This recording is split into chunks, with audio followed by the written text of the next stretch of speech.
some people, some students like us, um, are still holding on to their childhood dreams. We spend so much of our time deciding our future and focusing on fulfilling our ideas for ourselves. But what happens when our plans don't align with God's plan for us? Good evening, brothers and sisters. Happy meeting! Happy meeting! For those who don't know me yet, my name is Luis May Kuabangir, a grade 6 student from J. Max. It's not my first time speaking in front, but it's my first time to be the speaker. I'm so glad to share this with you, the plans God prepared for all of us. So if you have your Bible, please kindly open it in the book of Jeremiah chapter 29, verse 11. Our title my title of the message today is God's perfect plan. Kindly open your Bible in Jeremiah 29, verse 11. It says, "For I know the plans I have for you, declares the Lord. Plans to prosper you and not to harm you. Plans to give you hope in the future." It shows that everything is already settled. The things that awaits us in the future are ready, and that's how amazing God is. God has a specific purpose and plan for me and your life.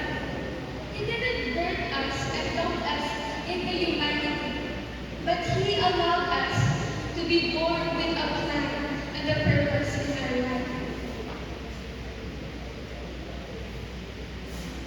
For better understanding about God's will or plan for us, let me share these two categories of the will of God that Dr. Charles Stanley said in a timeless quote. God's moral will and the personal will of God. But before we continue, please bow down your hands and prayer. Let's pray. Our loving Heavenly Father, Lord, thank you for this evening that you given to us. Lord, as we start our meeting, please guide me, Lord, as I share your message. I hope you will understand what I'm sharing, God, and the message that I'm pointing at them. Lord, thank you for giving us this time, because Lord, please help them to pay attention to your message and the plans you prepared for them. Lord, share presence and community to others. This only ask in the loving name of Jesus Christ, our Lord. Amen. The first one is God's moral will. God's moral will, it is the 10 commandments God has given to us.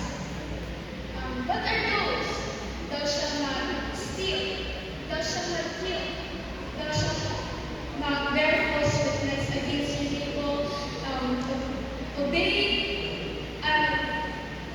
Thou shalt have no other gods before me. And yes, it is indeed the will of God. God's moral will encompasses the commands of the scriptures and applies to everyone. And next is the personal will of God. It is the will of the Lord for every individual. Now, there are 3 points under the personal will of God, and these are the following: intentional will, circumstantial will, and immediate will. The first is intentional will. It is His ultimate purpose and plan for your individual life. God has a schedule for me and your life. God gave us different and unique abilities, talents, and skills.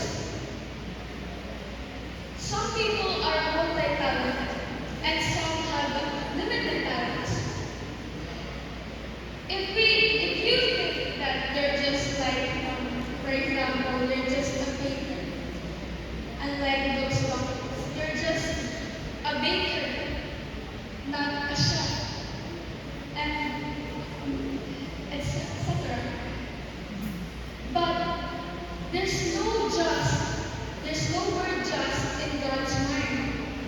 Every single person has a special gift and abilities.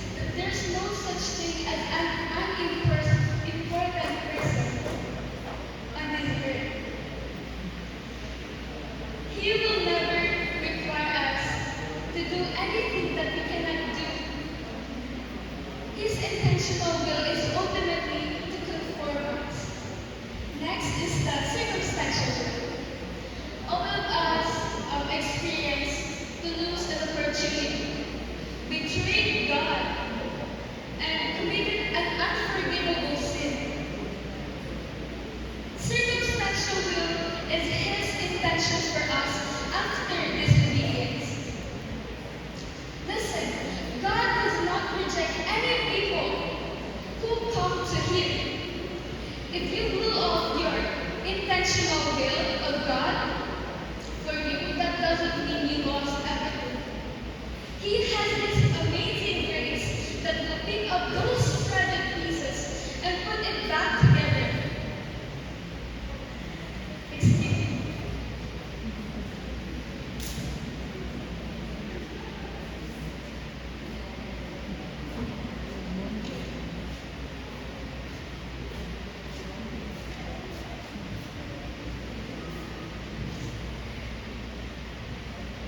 He begins to forgive your sins and will use you to make an impact for your life.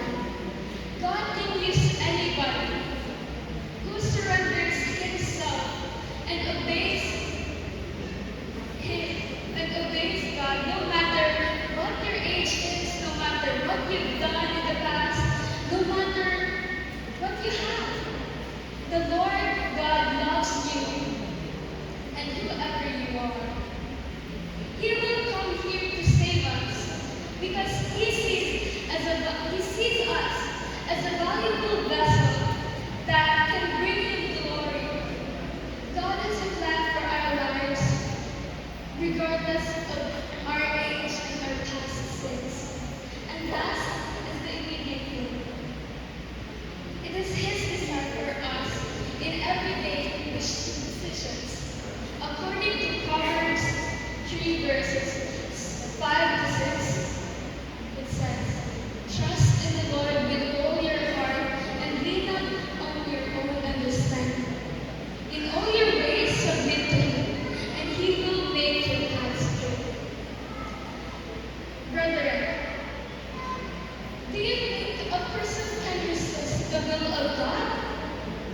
Do you think? Yes. We can resist God's plan for us, but God limited our free will to do that. He allows us to make mistakes and rebel against Him if that's what we choose, because we have freedom of choice. Next, will God put pressure on us to do His will? Do you think God will put pressure on us? Yes, He will. He will put pressure on us. And for us to, as it necessary for us to bring about what He desires. And can a person resist the will of God without consequence? No, you may not. You cannot resist His will without paying the price. And that price depends on what the resistance is. The best thing we can do is to repent immediately for God to forgive us our sins. We cannot live outside the will of God without suffering the consequences. Now, let me discuss the three main points of the message tonight. First is God already has a plan for you. God's plan is what's best for you and God's assurance. As you can see, it's a mom with a baby in her tummy.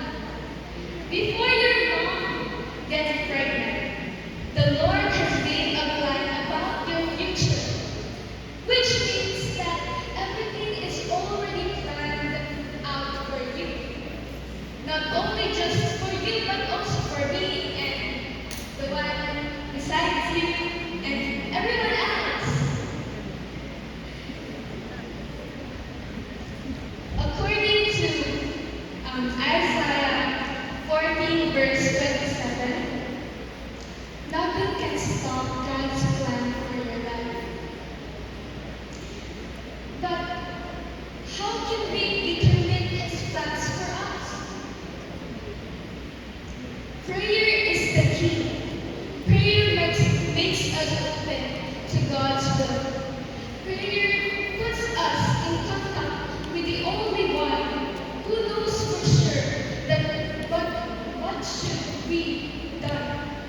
And in the quietness of prayer, God often speaks in the still small voice, making clear what He wills. I want to share a story about what happened to my friend. She's my classmate, by the way.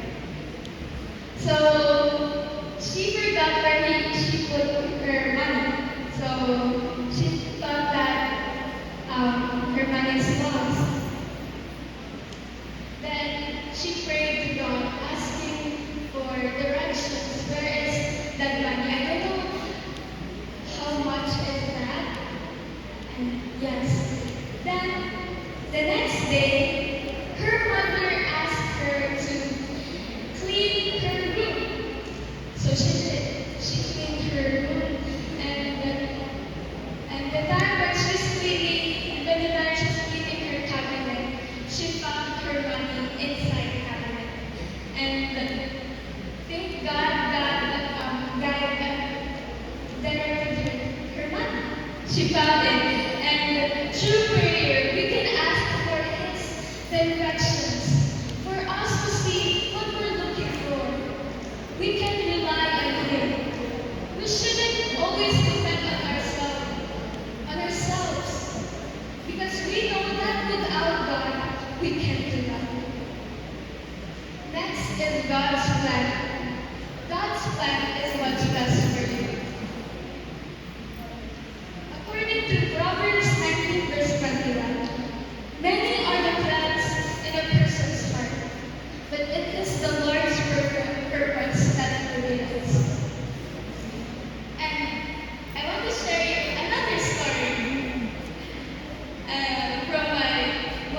from one of my dearest friends about times when real plans actually saved her or resulted in something far better than what was intended in the first place. She wanted to be a part of the student association in her school. All the flyers were done and it is ready to be handed out to the students. The bookmark and the others. Everything was ready. She prayed really hard to God because she really wants to win. She wants to be a student leader. But sadly, when the results of the votes of the election came out, she didn't win. She was so devastated and disappointed with the results. She cried so hard and was even very angry to God, blaming Him for everything. But eventually, she started to accept the fact that it's not always about winning. Instead, it's about the experience, hard work, and camaraderie. She started to accept the fact that she lost. Then she saw how hard to be a part of essay. In fact, those students stayed up late in order to meet the activities and programs of the school to be a success. Being a villager herself, she realized that it was better for her to not win because her house is also very far away from school here.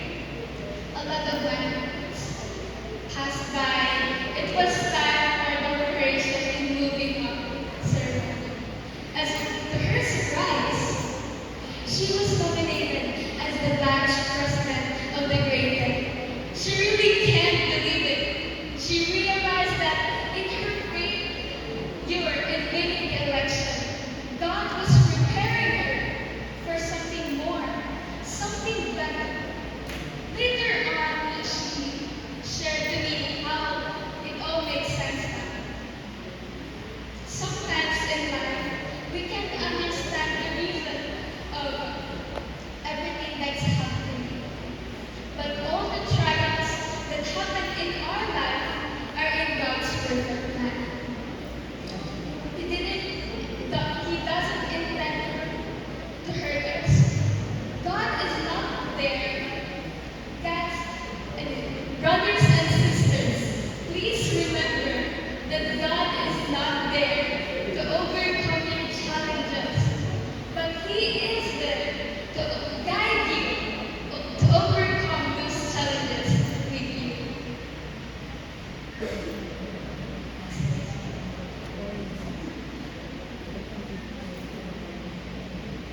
be afraid, do not be discouraged, for the Lord your God will be with you wherever you go. You don't need to be confused and worry about the future because God is already there. But first, what is assurance? Assurance is a positive declaration intended to give confidence, a promise. Confidence or certainty in one's own abilities. You have hope in God, in the future. And He assures us that we don't have to be confused and worry for the future because He's already there. And I want to share another story. And I think this is the last one. The story of one of the characters in the Bible, the story of Joseph.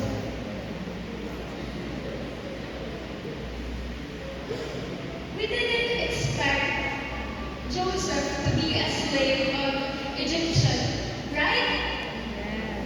Because he is the favorite son of Jacob. But because of jealousy, his brothers sold him into slavery in Egypt. But Joseph prayed for God's guidance. The Lord guided him, and he became a trusted servant in the palace. But then he was framed by Miss Potiphar, that Joseph harassed her. Then he put him in the jail. There he met two people who had dreams that they can understand the message, its message. But Joseph helped them. He interpreted their dreams. When the two get out of the jail, their dreams happened exactly as what Joseph interpreted them. The one continued his work as a butler, and the other one died as a baker. Then the Pharaoh had a dream that even the wise man could not interpret it. Then the butler suggested Joseph to interpret his dreams, thinking maybe he could do it. And Joseph did.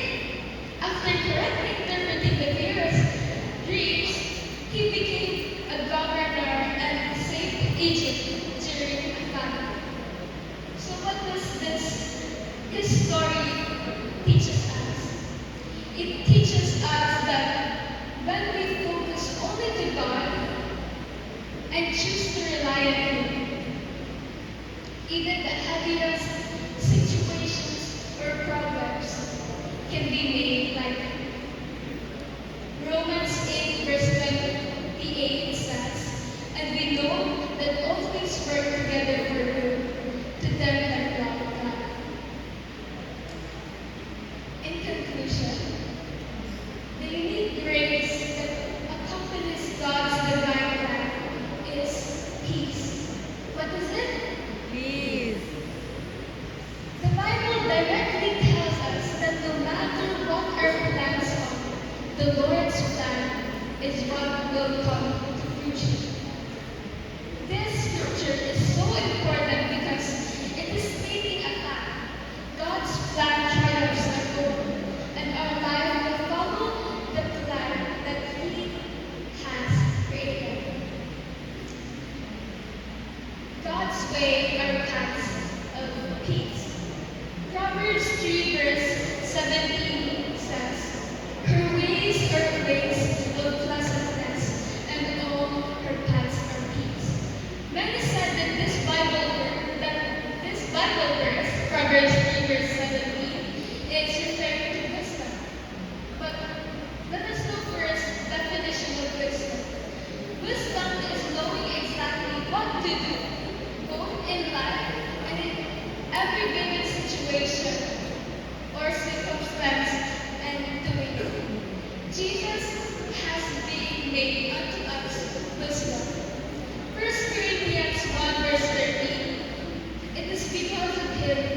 But you are in Christ Jesus, who has become for us wisdom from God.